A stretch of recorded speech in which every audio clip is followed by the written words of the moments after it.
سيدنا محمد وعلى آل سيدنا محمد كما صليت على إبراهيم وعلى آل إبراهيم في العالمين إنك حميد مجيد. قال الله تبارك وتعالى في كلامه المجيد: أعوذ بالله من الشيطان الرجيم بسم الله الرحمن الرحيم. لن يستنكف المسيح أن يكون عبدا لله ولا الملائكة المقربون ومن يستنكف عن عبادته ويستكبر فسيحشرهم إليه جميعا. فأما الذين آمنوا وعملوا الصالحات فيوفيهم أجورهم ويزيدهم من فضله وأما الذين استنكفوا واستكبروا فيعذبهم عذابا أليما ولا يجدون لهم من دون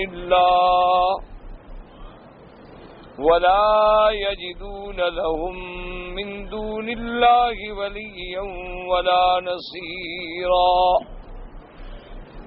سورۃ النساء کی ان آیات مبارکہ میں جیسا کہ آپ نے پہلے پڑھا ہے کہ اللہ تبارک و تعالی نے نصارہ کا رد فرمایا کہ یہود اور نصارہ دونوں جو تھے انہوں نے غلو فی الدین کیا، حد سے تجاوز کر گئے، بعض افراط میں اور بعض تفریط میں. یہود و نصارہ میں سے یہود جو تھے وہ بغض عیسیٰ علیہ السلام میں حد سے نکل گئے اور اللہ کی لعنت ان پہ آئی، ذلت ان کا مقدر بنی اور آخرت میں ان کے لیے عذاب دردناک اور عذاب دائم. انہوں نے حضرت عیسیٰ علیہ السلام کی نبوت اور رسالت کا انکار کیا. انہوں نے حضرت عیسیٰ علیہ السلام اور ان کی والدہ پہ تہمت لگائی. انہوں نے حضرت عیسیٰ علیہ السلام کو قتل کرنے کی کوشش کی اور اپنے زعم میں یہ سمجھے کہ ہم نے قتل کر دیا.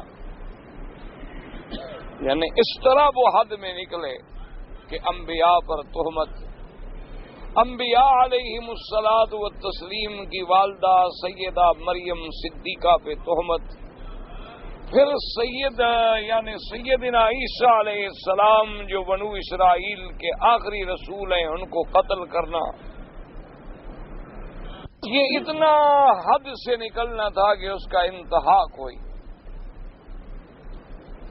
اور اس کے مقابلے پہ نصرانی جو تھے وہ بھی غلو فی الدین کا شکار ہوئے، لیکن انہوں نے محبت و عقیدت میں حد سے تجاوز کیا کہ بعض لوگوں نے تو عیسیٰ علیہ السلام کو خود خدا بنا دیا کہ عیسیٰ علیہ السلام خود خدا ہیں جب تک رہے دنیا میں، اور جب چاہا آسمانوں پہ تشریف لے گئے.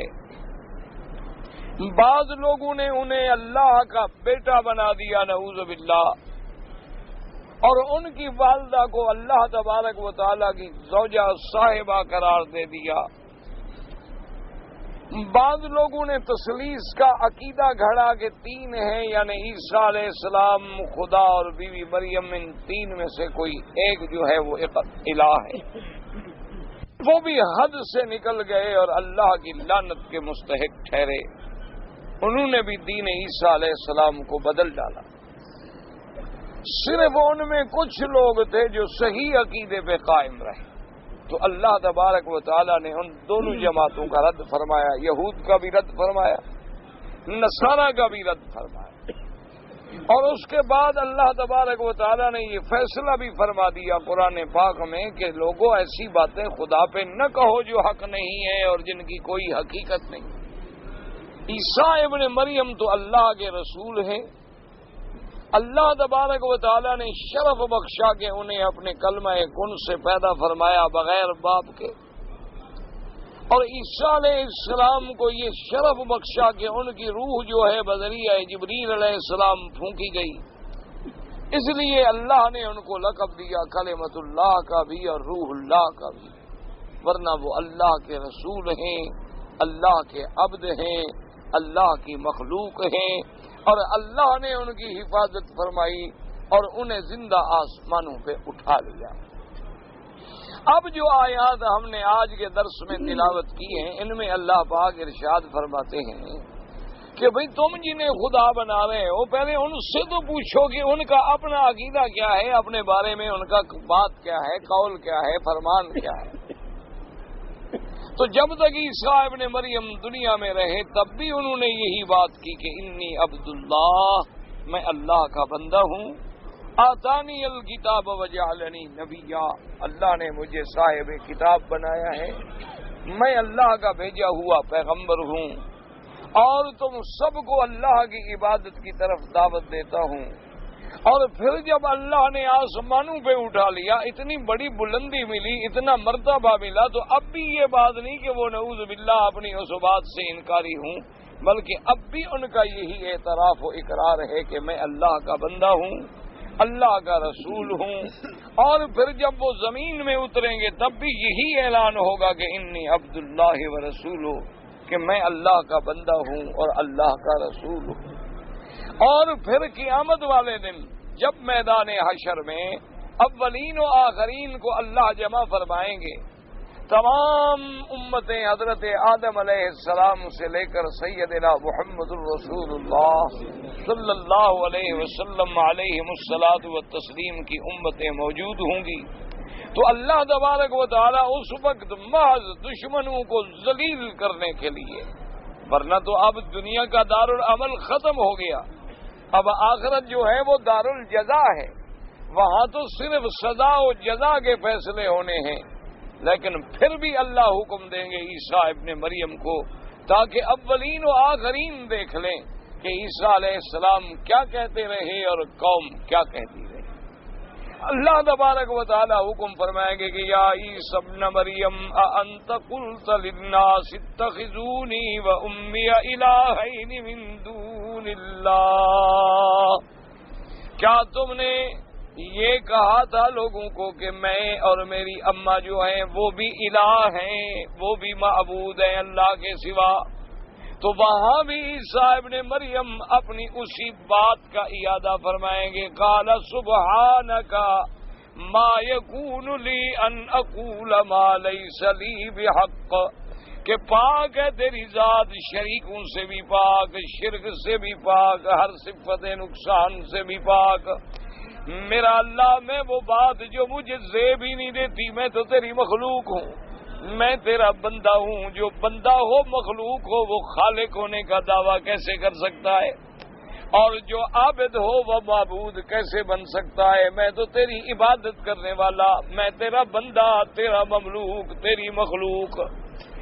اور اس کے بعد عرض کریں گے ان کنت قلتہ فقد علمتہ، میرا رب کریم اگر میں نے کوئی ایسی بات کہی ہے تو آپ تو جانتے ہیں، آپ پر تو کوئی بات چھپی ہوئی نہیں۔ ما قلت لهم الا ما امرتنی به ان اعبدوا اللہ، میں نے تو اپنی قوم کو کچھ نہیں کہا مگر وہ جو آپ نے مجھے حکم دیا کہ آپ کی عبادت کے لیے میں ان کو دعوت دوں اور بلاؤں۔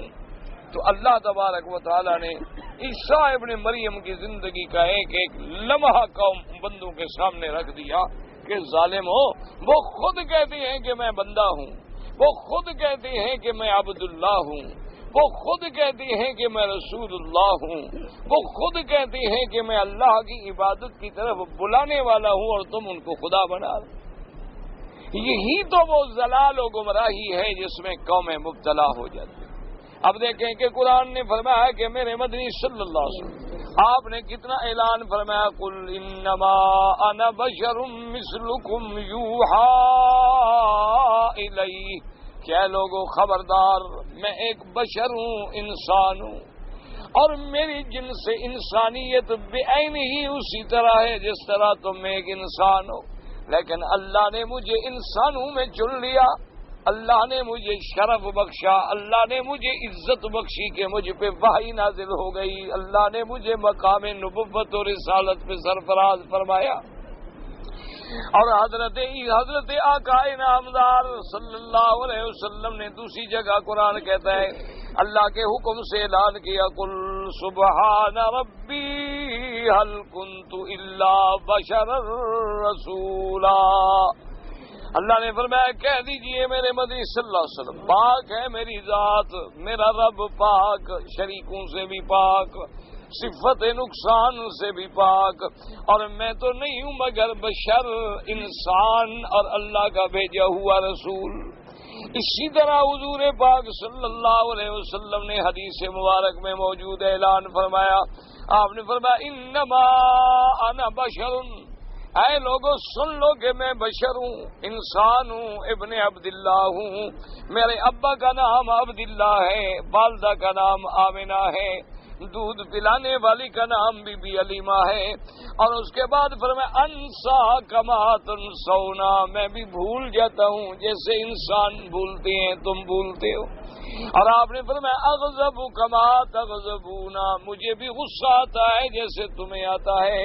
اگر میں غصے میں یا بھولنے میں کوئی عمل کروں تو اس کو مجھے یاد دلایا جائے جیسے صحابہ یاد دلاتے تھے.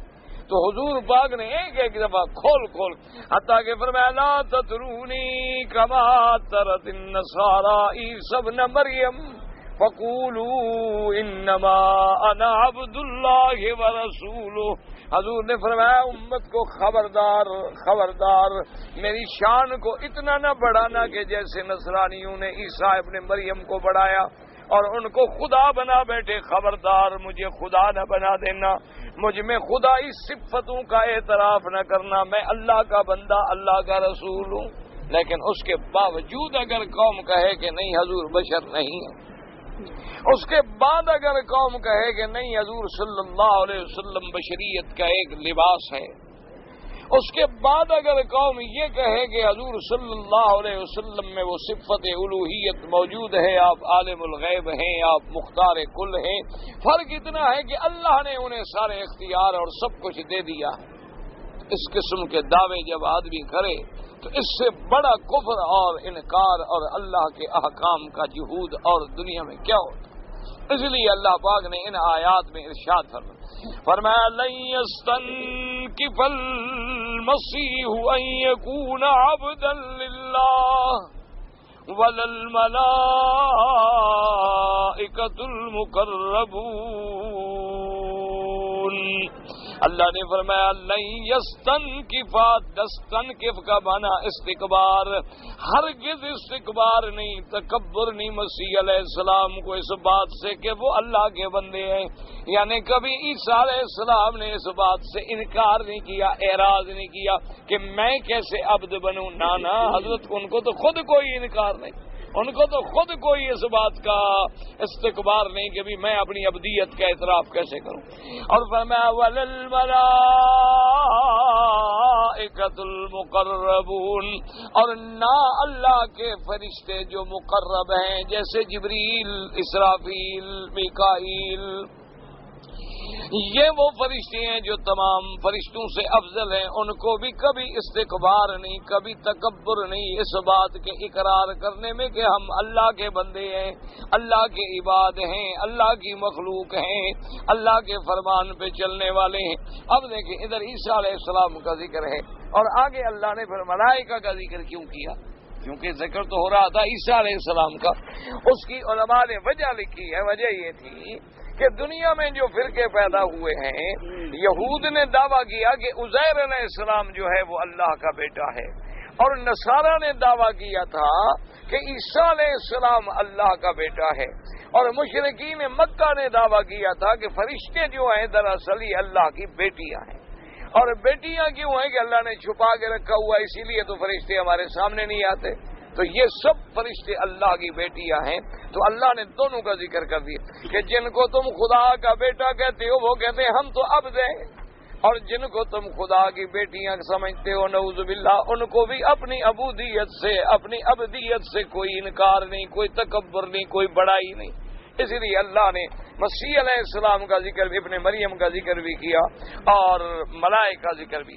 اور بعض علماء کہتی ہیں کہ ملائکہ کے ذکر کرنے میں یہ حکمت تھی، لن یستنکف المسیح ان یکون عبدا للہ ولا الملائکۃ المقربون۔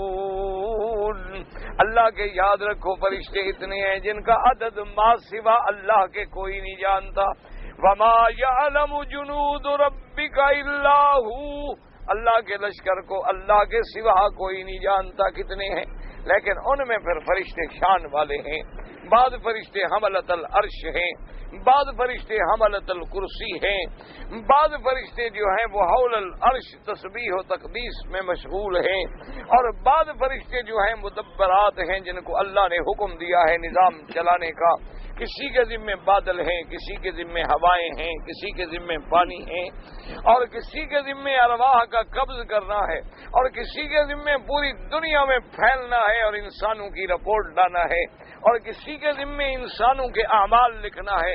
لیکن تمام ملائکہ میں سے افضل جو ہیں وہ 4 فرشتے ہیں، ایک جبریل علیہ السلام، میکائیل علیہ السلام، اسی طرح اسرافیل علیہ السلام اور عزرائیل یا اسرائیل علیہ السلام۔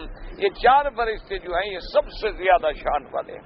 تو اب ان کے ذکر کرنے کی وجہ کیا تھی کہ بھئی عیسیٰ ابن مریم کو اللہ نے آسمانوں پہ اٹھا لیا، تو آسمانوں پہ جانے سے نعوذ باللہ وہ الوہیت کا دعویٰ کریں، فرشتے تو ہر وقت آسمانوں پہ رہتے ہیں، فرشتے تو آسمانی مخلوق ہیں، فرشتوں کا تو مقر ہی آسمان ہے، وہ اللہ کے حکم سے اترتے ہیں، آتے ہیں، جاتے ہیں، صبح اور فرشتے آتے ہیں، شام کو اور فرشتے آتے ہیں، اور اسی طریقے سے سیاحین فی الارض اللہ کے فرشتے ہیں۔ تو جو آسمانوں میں رہنے والی مخلوق ہے، نوری مخلوق ہے، جن کو اللہ نے نور سے پیدا کیا، جو کھانے سے بھی پاک، پینے سے بھی پاک، بچوں سے بھی پاک، بیوی سے بھی پاک، اور جن کا وظیفہ ہی ہر وقت سبوح قدوس کا ہے، انہوں نے بھی کبھی دعویٰ نہیں کیا کہ ہم خدا ہیں، یہ ہم معبود ہیں، وہ تو کہتے ہیں ہم بندے ہیں، ہم اللہ کی مخلوق ہیں، ہم اللہ تبارک و تعالیٰ کے احکام کے تابع ہیں۔ اور اللہ کے احکام کی ہیبت کا یہ عالم ہوتا ہے کہ حدیثوں میں موجود ہے کہ جب اللہ تبارک و تعالیٰ کوئی حکم جاری فرماتے ہیں، کوئی حکم دیتے ہیں کہ یہ کام ہو، تو سارے فرشتے سجدے میں گر جاتے ہیں۔ اللہ تبارک و تعالیٰ کے احکام، اللہ کے فرمان کی ہیبت و جلال کا یہ عالم ہے کہ سارے فرشتے سجدے میں گر جاتے ہیں، اور پھر کافی دیر کے بعد جب سجدے سے سر اٹھاتے ہیں پھر پوچھتے ہیں اوپر والوں سے کہ ماذا قال ربکم، رب نے کیا حکم دیا ہے؟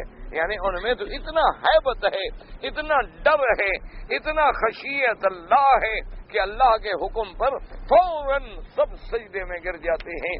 اور پھر حضور پاک سرکار دو عالم صلی اللہ علیہ وسلم نے فرمایا ما من شبر فی السماء الا وملک ساجد، آسمان میں ایک بالشت کے برابر بھی جگہ خالی نہیں ہے مگر کوئی نہ کوئی فرشتہ یا رکوع میں ہے یا سجدے میں ہے، اور سب تسبیح پڑھ رہے ہیں سبوح قدوس ربنا ورب الملائکۃ والروح، اللہ کی پاکی بیان کر رہے ہیں۔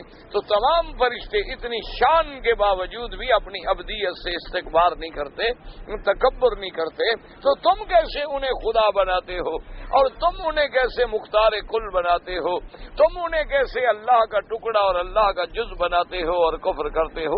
اس لیے اللہ تبارک و تعالی نے ایک دوسرے اسلوب سے نصارہ کا بھی، یہود کا بھی اور تمام مشرکین کا بھی رد فرما دیا کہ لن یستنکف المسیح ان یکون عبدا للہ ولا الملائکۃ المقربون، اور آگے پھر اپنا فیصلہ بھی سنا دیا وَمَن يَسْتَنكِفْ عَنْ عِبَادَتِهِ وَيَسْتَكْبِرْ فَسَيَحْشُرُهُمْ إِلَيْهِ جَمِيعًا، اور اللہ نے فرمایا کہ وَمَن يَسْتَنكِفْ، اور جو تکبر کرے، استکبار کرے، آر کرے، اللہ کی عبادت سے اپنی بندگی کا انکار کرے، اللہ پاک نے فرمایا پھر دیکھ لو نتیجہ کیا ہوگا کہ فَسَيَحْشُرُهُمْ إِلَيْهِ جَمِيعًا، سب کو اللہ کے آگے پیش ہونا ہے، اللہ کے آگے کھڑے ہونا ہے، اللہ ان کو زندہ کریں گے، اٹھائیں گے اور سب کو اللہ کی دربار میں پیش ہونا ہے۔ تو کون انکار کر سکتا ہے کہ میں اللہ کا بندہ نہیں؟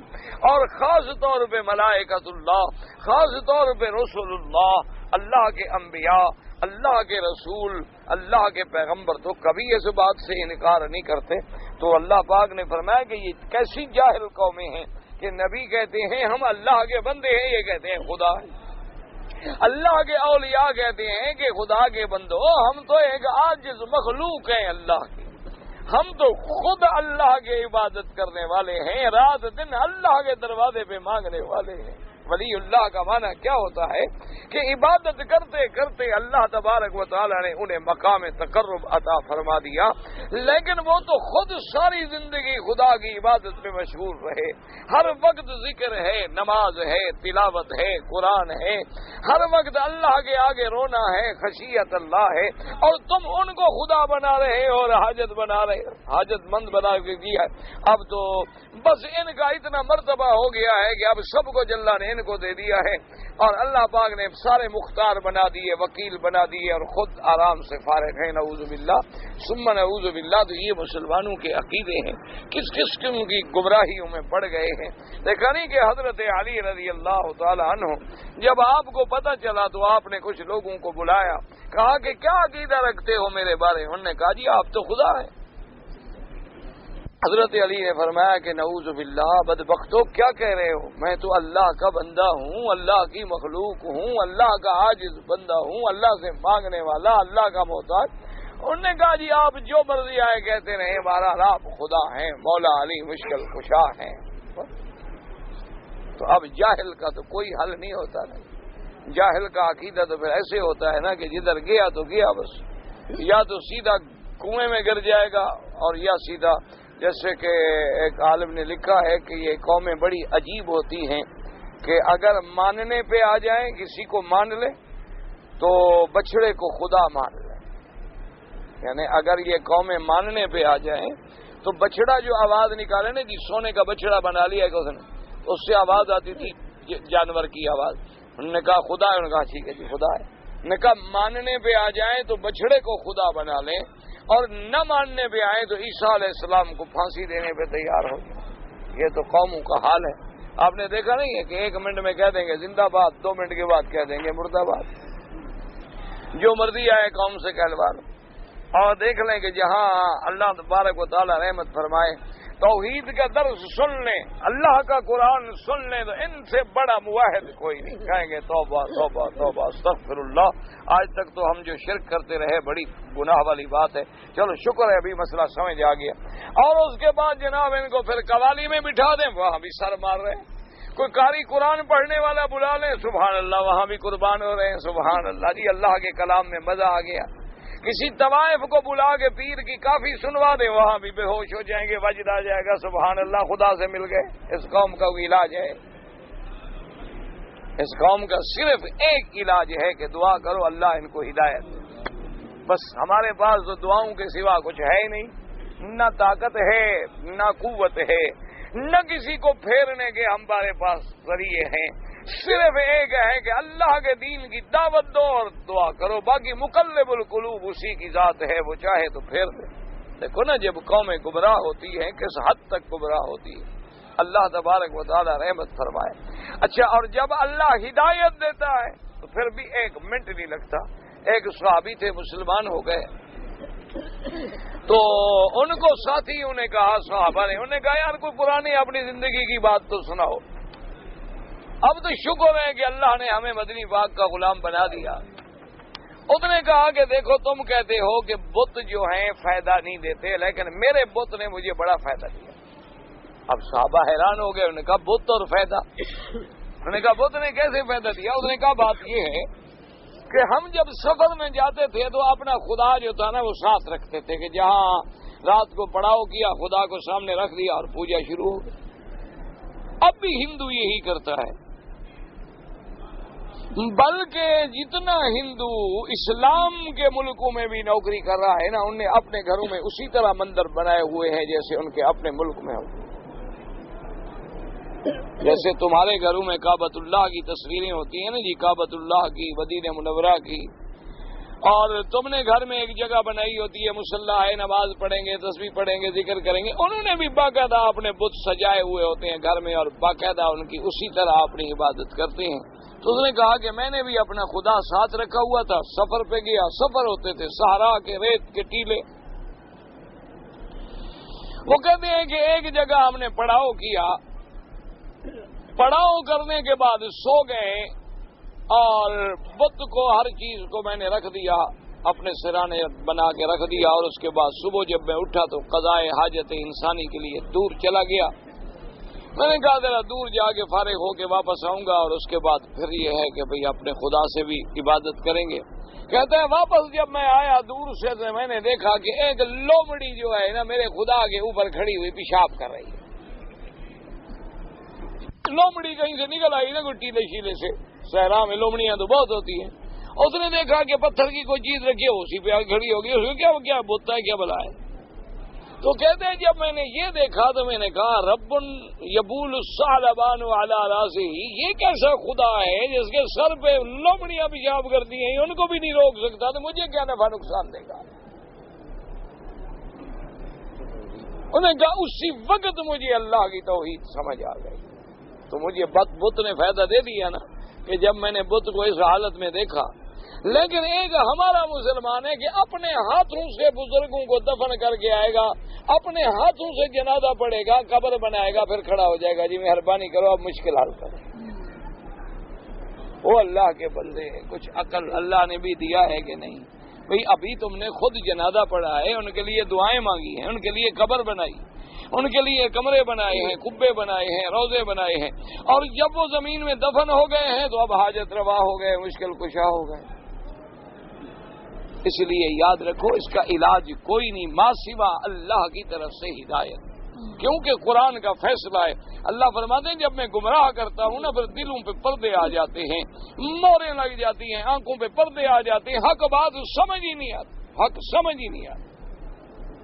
کتنے لوگ ہیں جو نجومیوں کے چکر میں ہیں، کتنے لوگ ہیں جو پامسٹ ہاتھ دیکھنے والوں کے چکر میں، کتنے لوگ ہیں جو کاہنوں کے چکر میں، کتنے لوگ ہیں جو اب بھی دنیا میں جادوگروں کے پیچھے بھاگ رہے ہیں، کتنے لوگ ہیں اب بھی دنیا میں جناب تعویذ اور گنڈوں کے چکر میں ہیں، اور کوئی تعویذ خون سے لکھا جا رہا ہے، اور کوئی تعویذ کسی چیز سے لکھا جا رہا ہے، اور پرانی قبر کی مٹی لے آؤ اور جناب اس کے مٹی کے پھر جا کے اس کو دفن کرو پرانی قبر میں، اور اینٹوں پہ لکھیں گے، پھر اس اینٹ کو آگ میں ڈالو، پھر کسی کو کہتے ہیں دریا میں ڈالو، پھر کسی کو کچھ کہتے ہیں، لگے ہوئے ہیں لوگ۔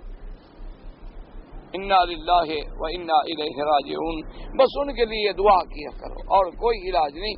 علاج ایک ہے، دعا سے بڑا کوئی ہتھیار نہیں۔ دعا ایسی چیز ہے جس سے اللہ کی تقدیر معلق جو ہے وہ بھی رک جاتی۔ دعا ایسی چیز ہے کہ سلاح المؤمن، مومن کا ہتھیار ہے، بس شرط یہ ہے کہ یقین کے ساتھ مانگو تو پھر اللہ کی رحمت آ جاتی۔ اب اللہ نے فرمایا فَأَمَّا الَّذِينَ آمَنُوا وَعَمِلُوا الصَّالِحَاتِ فَيُوَفِّيهِمْ أُجُورَهُمْ وَيَزِيدُهُمْ مِنْ فَضْلِهِ۔ اللہ نے فرمایا کہ جو لوگ صحیح معنی میں ایمان لائے اور ایمان لانے کے بعد انہوں نے عمل بھی اچھے کیے، یاد رکھو صرف ایمان نہیں کہ بس آدمی کلمہ پڑھ لینا، کلمہ پڑھے تو اس کا کوئی اثر بھی تو آئے نا، کلمہ پڑھے تو اس کا کوئی نتیجہ بھی تو نکلے نا سامنے، کلمہ پڑھے تو پھر سر سے لے کر پاؤں تک کوئی توحید کا، کوئی نبوت اور رسالت کی اطاعت کا کوئی منظر تو سامنے آئے نا۔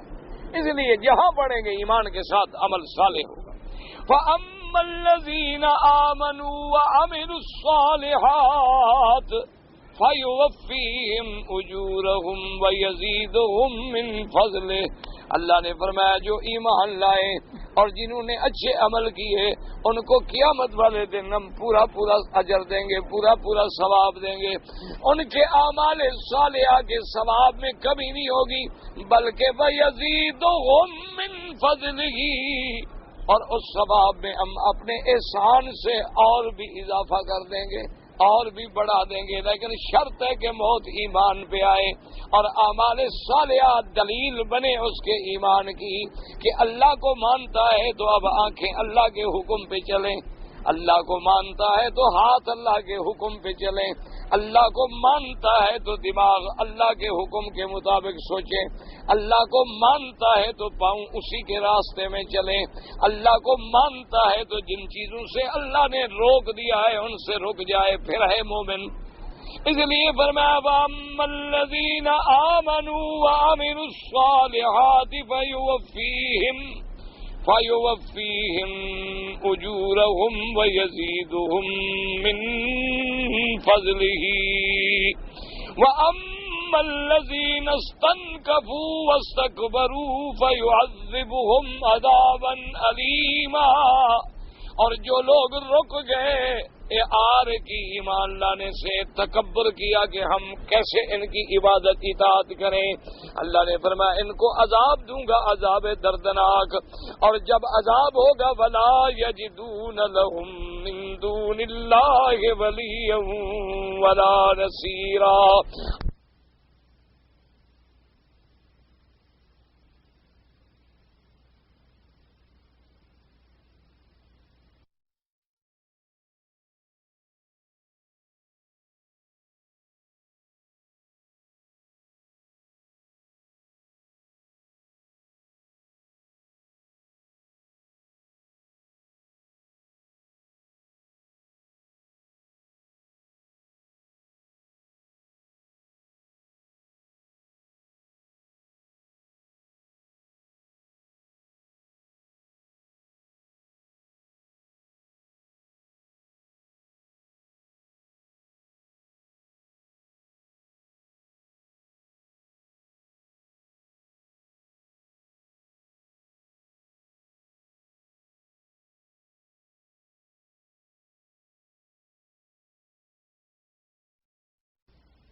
نہ کوئی ان کا ولی، نہ کوئی وارث ہوگا، کوئی اللہ کے عذاب سے چھڑانے والا بھی نہیں ہوگا، کیونکہ کافروں کے لیے کوئی شفاعت نہیں ہوگی، کافروں کے لیے کوئی سفارش نہیں ہوگی، اور نہ آخرت میں یہ ہوگا کہ پیسے دے کے چھوٹ جائیں۔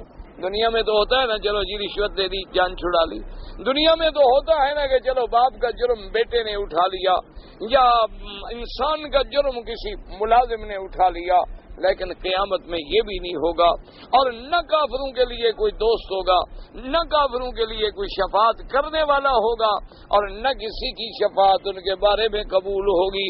تو نتیجہ کیا نکلے گا کہ ہمیشہ اسی عذاب دردناک میں رہیں گے۔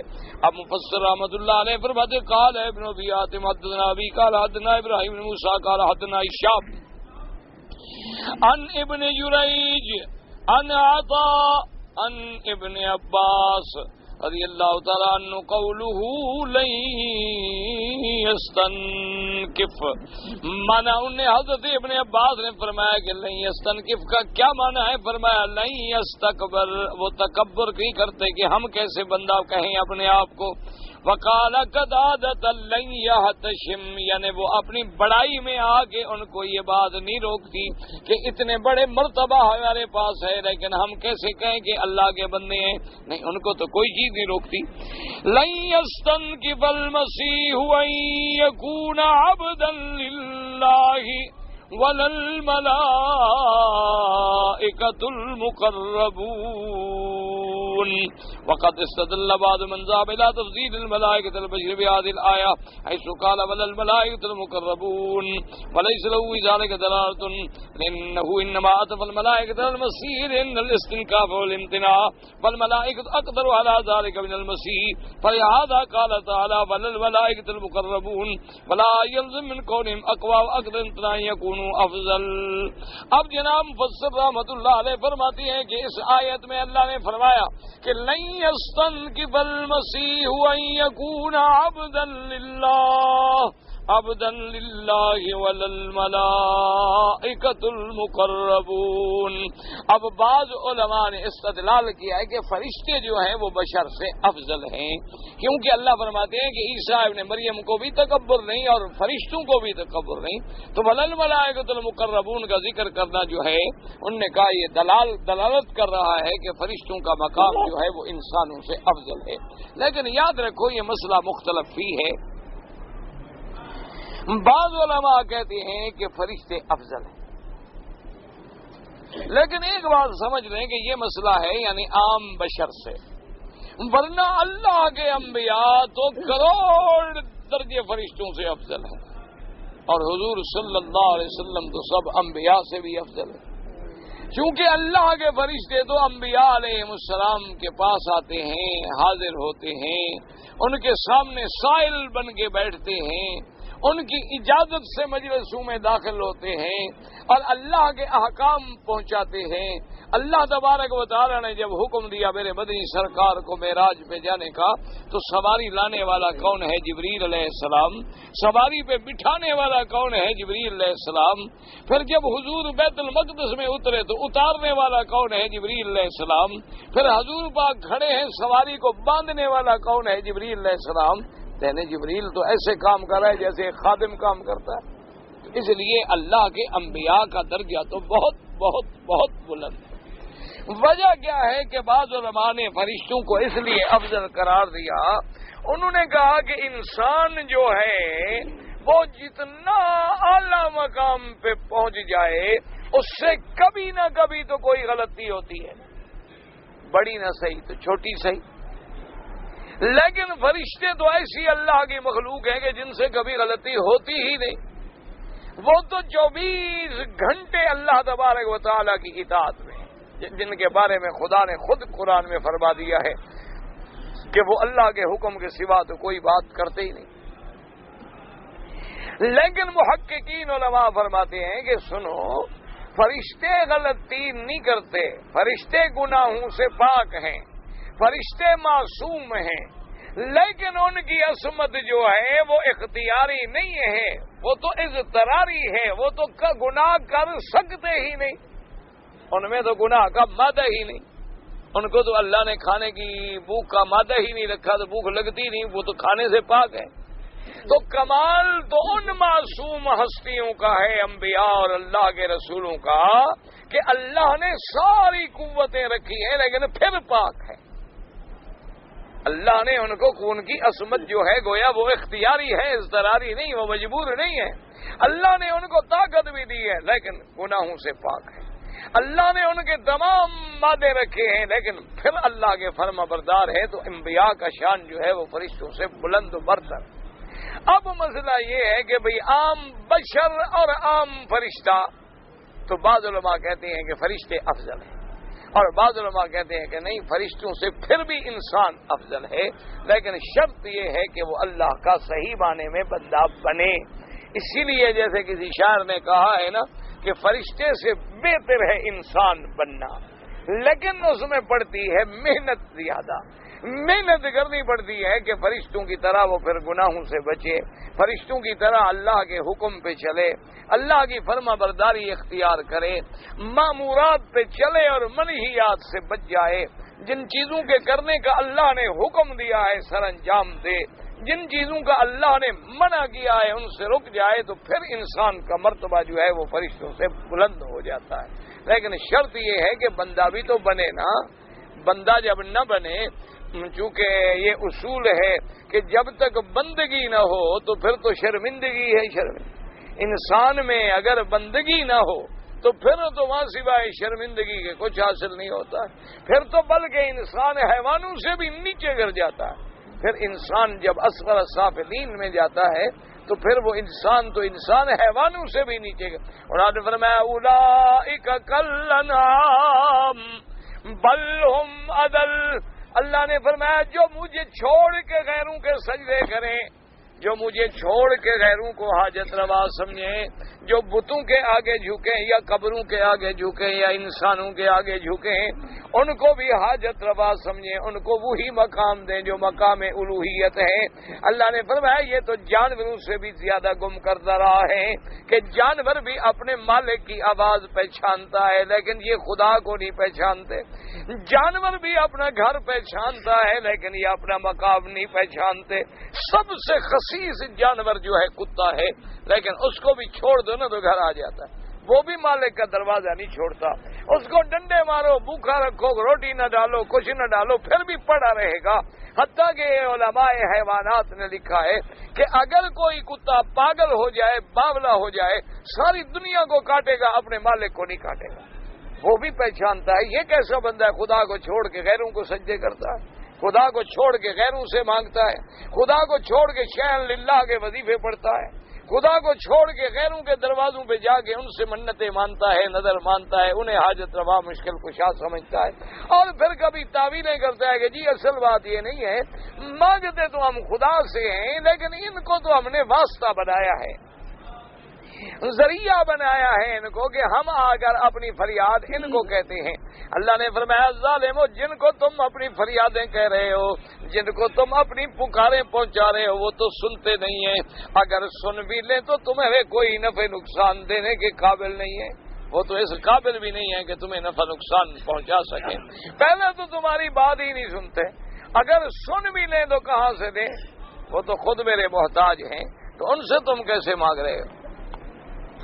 اس لیے اللہ تبارک و تعالی نے فرمایا، مفسر کہتا ہے کہ جو لوگ یہ دلیل پکڑتے ہیں کہ ملائکہ جو ہیں انسان پہ افضل ہیں، وہ کہتے ہیں کہ انما لیس لہ فی ذلک دلالۃ، مفسر کہتا ہے اس سے کوئی دلیل نہیں بنتی، انما عطف الملائکۃ علی المسیح، اللہ نے یہاں ملائکہ کا عطف جو ہے حضرت عیسیٰ پر ہے، وجہ کیا ہے؟ یعنی جیسے عیسیٰ اپنے آپ کو بندہ کہنے سے نہیں رکتے، اسی طرح ملائکہ بھی اپنی بندگی کے اقرار سے کوئی تکبر نہیں کرتے، کیونکہ ملائکہ تو زیادہ طاقت رکھنے والے ہیں، ملائکہ تو زیادہ قوت رکھنے والے ہیں، اور ملائکہ کو تو اللہ نے اتنی طاقت دی ہے کہ جب اللہ نے حکم دیا کہ لوط علیہ السلام کی 5 بستیاں جن میں لاکھوں بندے تھے، حکم دیا کہ زمین سے اکھاڑ کے اوپر لے آؤ، فرشتہ اکھاڑ کے اوپر لے گیا پوری بستیاں اور پھر زمین پہ پھینکا، اتنی طاقت رکھنے والے بھی کہتے ہیں ہم اللہ تیرے بندے ہیں، تیری مخلوق ہیں، تیرے آگے مانگنے والے ہیں،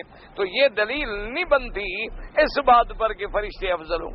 وقیل انما ذکروا لانہم اتخذوا آلہۃ مع اللہ کما اتخذ المسیح، فاخبر تعالی انہم عبید من عباده وخلق من خلقه، اور بعض علماء نے فرمایا کہ یہاں اللہ نے ملائکہ کا ذکر کیوں فرمایا؟ اس لیے کہ جیسے عیسیٰ کو خدا بنایا گیا، لوگوں نے فرشتوں کو بھی خدا سمجھا، فرشتوں کی بھی عبادت کی کہ یہ جو بت بناتے ہیں، انہوں نے کہا یہ فرشتوں کی شکل ہے، فرشتوں کی تمثیلیں ہیں، ہم جب ان کی عبادت کرتے ہیں تو وہ ان پہ راضی ہوتے ہیں اور ہمارے مسئلے حل ہو جاتے ہیں۔ اس لیے اللہ تبارک و تعالی نے فرمایا وَقَالُوا اتَّخَذَ الرَّحْمَنُ وَلَدًا سُبْحَانَهُ بَلْ عِبَادٌ مُكْرَمُونَ، اللہ نے کہا یہ ظالم کہتے ہیں اللہ تبارک و تعالیٰ کے لیے اولاد ٹھہراتے ہیں، پاک ہے اس کی ذات، یہ تو سب اللہ کے بندے، اللہ کے نبی بھی اللہ کے بندے، فرشتے بھی اللہ کے بندے ہیں۔ فلہذا قال تعالیٰ ومن یستنکف عن عبادتہ ویستکبر فسیحشرهم الیہ جمیعا فیجمعهم الیہ یوم القیامہ فیفصل بینہم بحکم العدل الذی لا یجوز فیہ ولا یعیب۔ اللہ نے فرمایا کہ جو اللہ کی عبادت سے، بندگی سے تکبر کرے، رک جائے، انکار کرے، استکبار کرے، تو سن لو پھر میں ان سب کو قیامت والے دن جمع کروں گا، اور اس دن پھر اللہ فیصلہ فرمائیں گے، ایسا عدل انصاف کا فیصلہ جس میں نہ ظلم ہوگا نہ کوئی کمی زیادتی ہوگی، تو پھر فیصلہ یاد رکھیں، تو یہ تحدید ہوتی ہے۔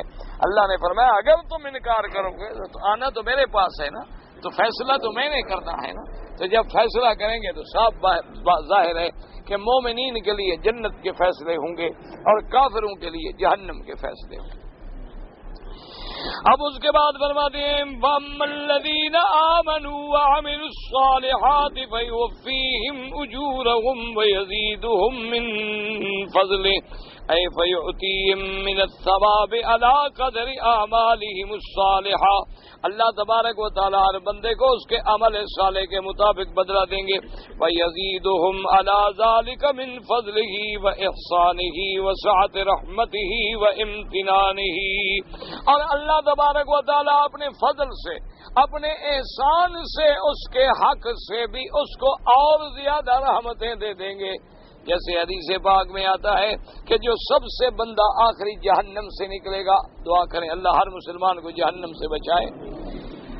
اللہ تبارک و تعالی ہر کلمے پڑھنے والے کو جنت الفردوس نصیب فرمائے. دعا کیا کرو اللہ عذاب قبر سے بچائے. دیکھا دنیا میں گرمی ہے، آدمی کتنا پریشان ہوتا ہے، ایئر کنڈیشن چلاتا ہے، پنکھے چلاتا ہے، ٹھنڈے پانی بناتا ہے، شربتیں بناتا ہے، دھوپ پہ باہر نہیں نکلتا، نکلے تو جناب چشمے لگاتا ہے، سر پہ کپڑے ڈالتا ہے. ذرا غور کیا کرو کہ اسی گرمی میں جب قبر میں پڑے ہوں گے کبھی یاد بھی کیا ہے کہ مرنا ہے؟ آج کل تو ہمیں کمرے میں آرام نہیں ملتا نا جی. کمرہ ہے، بیٹھے ہیں، پنکھے چل رہے ہیں، دروازے کھلے ہیں، کھڑکیاں کھلی ہیں، پھر بھی ہم کہتے ہیں یار بند کرو اے سی چلاؤ، گرمی ہے، بہت گرمی ہے، بہت گرمی ہے. گاڑی میں بیٹھو ہوا لگ رہی ہے، پھر آدمی کہتے نہیں بھائی شیشے بند کرو یار اے سی چلاؤ، بہت گرمی ہے. یہ دنیا کی گرمی ہے. ذرا غور کر لیا کرو کہ جب ہمیں اپنے بھائی، دوست، شاگرد، ساتھی سب اٹھا کے اس گڑھے میں پھینکائیں گے، اپنے ہاتھوں سے مٹی بھی دے آئیں گے اچھی طرح پکی کر کے، جیسے شاید یہ مردہ پھر گھر آ جائے گا. تو اس حال پہ غور کرو. اگر اللہ راضی نہ ہوا تو پھر وقت کیسے گزرے گا؟ رب راضی ہو جائے، وہ چاہے تو پھر اسی قبر کے گڑھے کو جنت کا ٹکڑا بنا دے، اور اگر وہ جہنم کا ٹکڑا بن جائے تو پھر حشر کیا ہوگا؟ ذرا غور کیا کرو. جب کسی کا جنازہ اٹھے نا، ذرا دیکھا کرو کہ ہم نے بھی جانا ہے. ذرا یہ بھی سوچا کرو کہ پتہ یہ خوش نصیب کو تو جنازہ بھی نصیب ہو گیا، پتہ نہیں ہمارا کوئی جنازہ بھی پڑھے گا نہیں پڑھے گا، کوئی ہمیں کفن بھی ڈالے گا نہیں ڈالے گا، کوئی ہمیں غسل بھی دے گا نہیں دے گا، کوئی ہمارے مرنے کے بعد ہمارے لیے دعا بھی کرے گا کہ نہیں کرے گا. حالت تو آپ نے دیکھ لی ہے نا کہ جتنا دولت زیادہ ہو، مر جائے آدمی، ابھی میت گھر میں رکھی ہوتی ہے اور اولاد جائیداد پہ لڑ رہی ہے، ہر بیوی اپنے اپنے کمرے بند کر رہی ہوتی ہے کہ سامان دوسرے کے ہاتھ نہ لگ جائے، وہ بند کر رہے ہوتے ہیں کہ اس کے ہاتھ نہ لگ جائے. کہتے ہیں جی مرنے والا تو مر گیا نا، اب سامان تو قابو کرو نا. اور یہ بھی یاد رکھو بہت زیادہ تعلق تو آدمی کا اولاد ہے نا، بھائی ہیں، اولاد ہیں، وہ بھی 4-5 دن کے بعد کوئی قبر پہ بھی نہیں جاتا. پہلے 2-4 دن ہوتا ہے جذبہ، چلو جی باپ کی قبر پہ فاتحہ پڑھیں. اچھا جی اب روز کی کیا ضرورت ہے، 8ویں دن پڑھ لیں گے.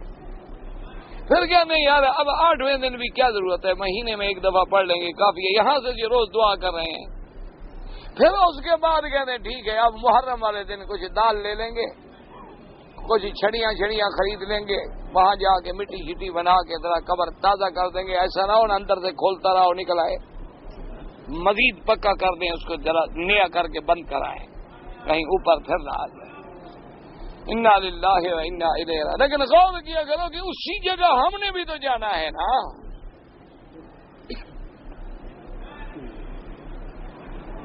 ذرا بس قبر کو یاد کر لو نا تو سارے کام ہو جائیں. یہ حازم اللذات، موت کو یاد کریں. اور قبر پہ جانے کا مقصد کیا ہے؟ حضور نے فرمایا نا کہ قبروں کی زیارت کرو. کیوں زیارت کرو؟ اس لیے تھوڑا حکم دیا کہ سجدے کرو، وہاں جا کے قوالیاں کرو، وہاں جا کے سما شریف سنو، وہاں جا کے ہاتھ باندھ کے ان کے چکر کاٹو، وہاں جا کے جناب تم ان سے مدد مانگو. فرمایا نہ زیارت کرنے کا معنی یہ ہے کہ عبرت پکڑو گے اللہ کے اتنے بڑے محبوب بھی مٹی میں سو گئے، تو ہم کیا ہیں، ہماری حیثیت کیا ہے؟ اس لیے قبروں پہ جانے کا حکم. لوگوں نے قبروں کو شرک کا اڈا بنا لیا نا، نعوذ باللہ ثم نعوذ باللہ. اس لیے اللہ پاک فرماتے ہیں، حدیث میں آتا ہے کہ جب وہ آخری بندہ نکلے گا جہنم سے، اللہ فرمائیں گے اچھا بندے تمہیں جتنا زمین ہے نا دنیا میں، اتنی جگہ ہم جنت میں دے دیں تو راضی ہو؟ کہا اللہ میاں اتنی تو بادشاہوں کے پاس بھی نہیں ہوتی، ان کے پاس بھی تو کوئی ٹکڑا ہوتا ہے نا، سارا ملک تھوڑا ہوتا ہے ان کا۔ اللہ فرمائیں گے اچھا یہ بھی لے لو اور اتنا اور بھی تمہیں دیتے ہیں۔ اللہ میاں اتنی اور، فرمایا اچھا اس کی 3 گنا تمہیں دیتے ہیں۔ اللہ میاں 3 گنا، اللہ فرمائیں گے عشرۃ امثالها، 10 گنا لے لو جا۔ تو یہ پھر اس کا فضل ہے، احسان ہے، وہ جتنی بڑھا دے۔ اب یہ لوگوں کے سمجھ میں نہیں آتی نا جی، اتنی بڑی جنت کیسے ہوگی؟ تو تم تو ابھی تک سیاروں کے حساب نہیں لگا سکے ہو، تو جنت کے حساب کیسے کرو گے؟ تم تو ابھی تک یہ فیصلہ بھی نہیں کر سکے کہ چاند کے کرے کا طول عرض کیا ہے، مشتری کا کیا ہے، زہرہ کا کیا ہے، عطارد کا کیا ہے، زحل کا کیا ہے۔ تمہیں تو ابھی تک ان کواکب و سیارات، ان بروج کا بھی پتہ نہیں ہے، اور اللہ کے تو ملکوتات السماوات والارض ہیں۔ جناب فرماتے ہیں کہ اس کے بعد اللہ پاک ان کو زیادہ وقت روا ابن مردوین من طریق بقیت النسوائن عبد اللہ الکندی ان الامن شن سفیان عبد اللہ مرفوعا قال قال رسول اللہ صلی اللہ علیہ وسلم فیفیم اجورهم یزید من فضلہ اجورهم، اپنے فضل و احسان سے ان کے ثواب بڑھا دیں گے۔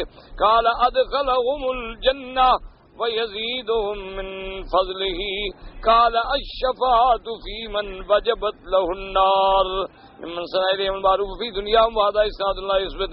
اور ایک روایت میں ہے کہ جن لوگوں کے لیے جہنم کا پروانہ لکھا ہوگا لیکن اس کے حق میں اللہ کسی کی سفارش قبول فرما لیں گے، تو یہ بھی تو ان کا احسان ہے نا کہ اس نے دنیا میں کسی کے ساتھ بھلائی کی ہوگی، کسی مسکین کی، غریب کی، تو اس کی دعا منظور کر کے اللہ اس کو چھوڑ دیں گے، لیکن سند نہیں ملی۔ وَإِذَا رَوِيَ عَنْ مَسْعُودٍ مَوْقُوفًا فَوَجِيَّةٌ وَمَا الَّذِينَ اسْتَكْبَرُوا اسْتَكْبَرُوا مِنْ طَاعَةِ اللَّهِ وَعَصَوْا وَاسْتَكْبَرُوا ذَلِكَ وَيُعَذِّبُهُمْ عَذَابًا أَلِيمًا، لیکن جو لوگ رک گئے، تکبر کیا اللہ کی عبادت سے، اللہ ان کو عذاب دیں گے، عذاب دردناک۔ وَلَا يَجِدُونَ لَهُم مِّن دُونِ اللَّهِ وَلِيًّا وَلَا نَصِيرًا۔ كقول تعالى الذين يسلمون بعد جهنم داخرين اي صاغرين خيرين ذلين كما كانوا مستكبرين۔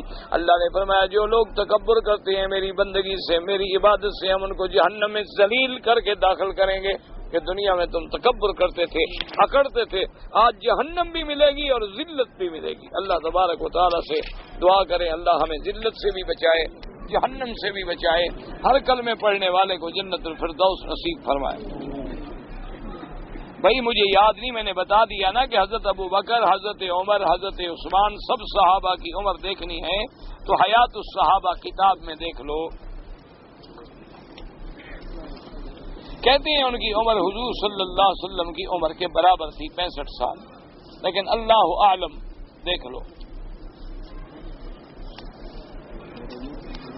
حضور صلی اللہ علیہ وسلم کے والدین کا حضور کی نبوت سے پہلے انتقال ہو گیا ہے، انہوں نے تو نبوت کا زمانہ دیکھا ہی نہیں۔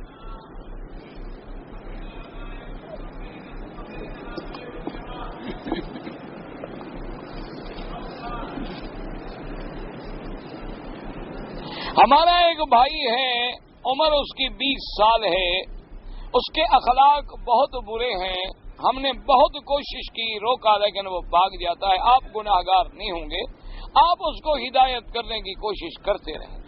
دیکھو نا، وہ اپنی بری عادتیں نہیں چھوڑتا، تم اچھی عادت کیوں چھوڑ دو؟ وہ اپنے برے دوست نہیں چھوڑتا، تم ہدایت کیوں چھوڑ دو؟ تم لگے رہو، ہدایت کرتے رہو، کوشش کرتے رہو، دعا مانگتے رہو۔ اللہ تبارک و تعالیٰ کی شان ہے، وہ چاہے تو کسی وقت بھی بگڑے ہوں کو ہدایت دے دیتا ہے۔ کتنے بڑے بڑے ڈاکو تھے، زانی تھے، چور تھے، جابر تھے، بڑے بڑے ظالم لوگ گزرے، لیکن اللہ کے ولی بن گئے۔ تو اللہ تبارک و تعالیٰ جب راضی ہوتا ہے تو وہ راضی ہوتا ہے۔ اس لیے تم اپنی ہمت کو نہ چھوڑو، آپ اپنی نیکی کو لگے رہیں، آپ پر گناہ کوئی نہیں، کیونکہ آپ کوشش کر رہے ہیں۔ حضور صلی اللہ علیہ وسلم کے والدین کے بارے میں بعض روایات میں موجود ہے کہ حضور نے دعا مانگنے کی اجازت مانگی، اللہ نے اجازت نہیں دی۔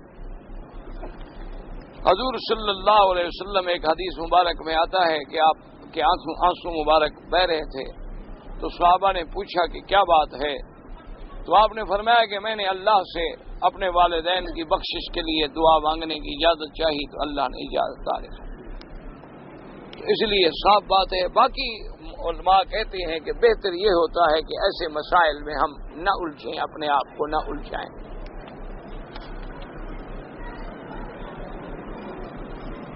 بالکل جی، یہ حیدرآباد میں نے پڑھا ہے اخبار میں، ظلم و تشدد کی انتہا ہو گئی ہے۔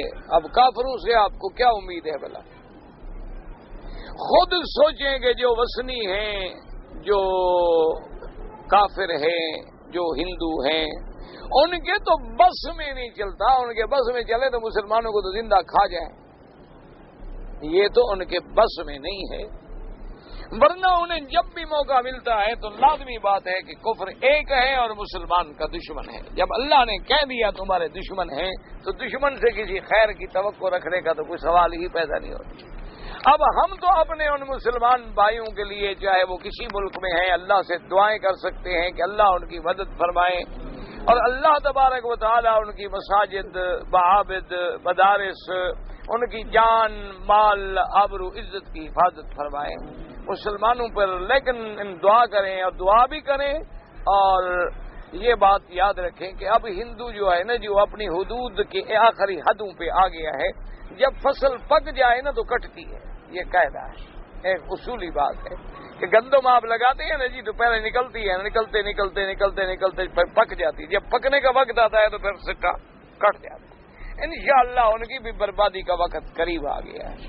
اللہ تبارک و تعالی اپنے مسلمانوں کی مدد فرمائیں گے، اور کچھ مسلمان قوم کے لیے بھی کبھی کبھی یہ ضروری ہوتا ہے کہ ہم بھی بڑے غافل لوگ ہیں، بالکل سو جاتے ہیں، بالکل جب مار پڑتی ہے نا مسلمان بھی پھر بیدار ہوتا ہے۔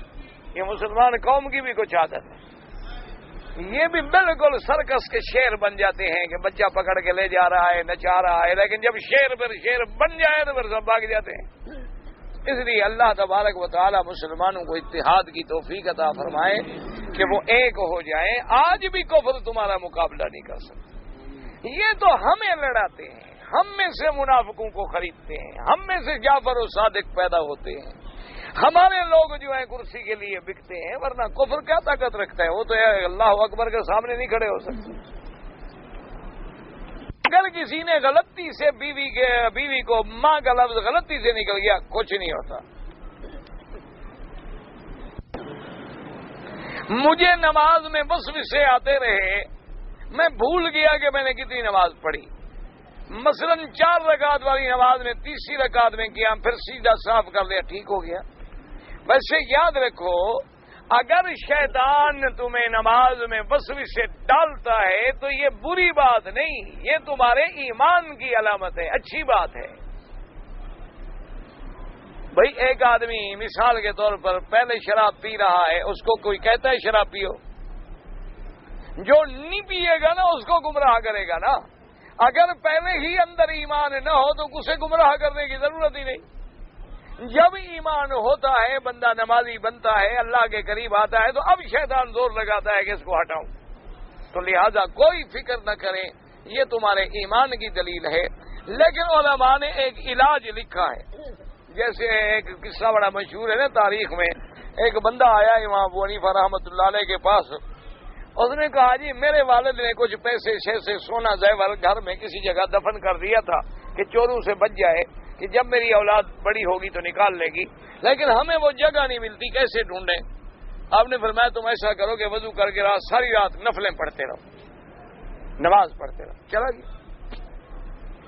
تو ایک شاگرد نے پوچھا، اس نے کہا حضرت یہ نماز پڑھنے سے اس کو جگہ مل جائے گا؟ اس نے کہا شیطان اس کو چھوڑے گا کہ نماز پڑھے؟ وہ یاد دلائے گا کہ فلاں جگہ ہے، جلدی کرو، جان چھوڑے، نماز تو نہ پڑھے نا، جائے اپنا سونا چاندی نکالے، اس کھیل میں پڑے، اس کو نماز سے تو روکوں نا، وہ نماز سے روکنے کے لیے اس کو یاد دلائے گا۔ تو اس لیے ہمیشہ یاد رکھیں، اس کا علاج لکھا ہے علماء نے کہ تم نے نماز پڑھی مثلا 2 رکعت، وسوسے پڑ گئے تو 2 رکعت نفل اور پڑھ لو، اس میں پھر وسوسے ڈالے تو 2 رکعت اور پڑھ لو، اس میں سے پھر وسوسے تو 2 رکعت اور پڑھو، بھاگ جائے۔ وہ کہتے ہیں یہ تو گلے پڑ گیا، یہ تو عبادت چھوڑتا ہی نہیں، میں جتنا اس کو چھیڑتا ہوں یہ تو اور پڑھتا ہے، اس کو اصل وہی 2 رکعت ہی پڑھنے دو اچھی طرح سے، ورنہ یہ تو 10 رکعتیں اور پڑھ دے گا۔ تو اس لیے علماء نے ایک علاج لکھا ہے کہ اس کی اللہ کے ذکر کو بڑھا دیں۔ اگر کوئی آدمی اپنی بیوی کو غیر فطری فعل کرے تو ملعون ہے، اللہ کی اس پہ لعنت ہے۔ جب حرم میں داخل ہو تو مستحب ہے، جیسے تحیت المسجد ہے کہ طواف کریں، اگر طواف کا موقع نہ ملے تو 2 رکعت پڑھ کے تحیت المسجد بیٹھ جائیں۔ حضرت حسن بڑے تھے اور حضرت حسین چھوٹے تھے۔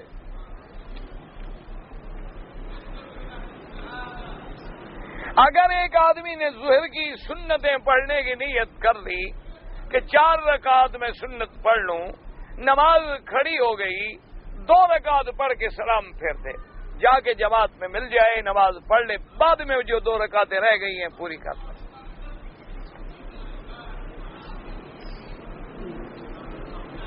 اگر کوئی آدمی مسجد الحرام میں ٹوپی کے بغیر داخل ہو کوئی بات نہیں، نماز بھی ہو جاتی ہے، لیکن یہ ادب ہے کہ ٹوپی ہونی چاہیے، پگڑی ہونی چاہیے۔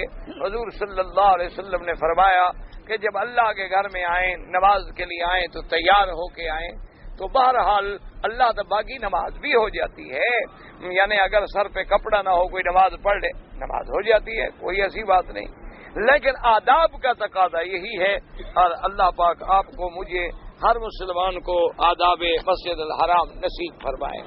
اللہم صلی علی سیدنا محمد وعلی آل سیدنا محمد وبارک